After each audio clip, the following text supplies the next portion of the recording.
தமிழ் கழுகு. ஜாமீன்ல வெளியே வந்திருக்க செந்தில் பாலாஜிக்கு திமுகவோட முக்கிய புள்ளிகிட்ட இருந்து வித்தியாசமான வாழ்த்து செய்தி வந்திருக்கு.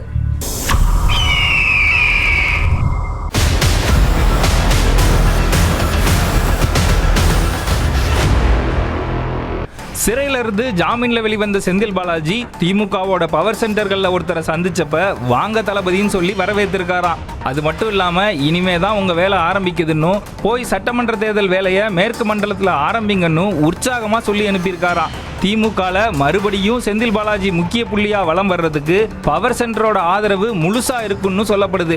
செந்தில் பாலாஜி பழைய துறைகள் வேண்டான்னு சொல்லியிருந்த நிலையில அவரை சமாதானப்படுத்தி அதே துறைகளை கொடுத்ததுக்கு பின்னாடியும் இந்த பவர் சென்டர் இருக்கிறதா சொல்லப்படுது. செய்திகளை உடனுக்குடனும் துல்லியமாகவும் தெரிந்து கொள்ள சப்ஸ்கிரைப் பண்ணுங்க.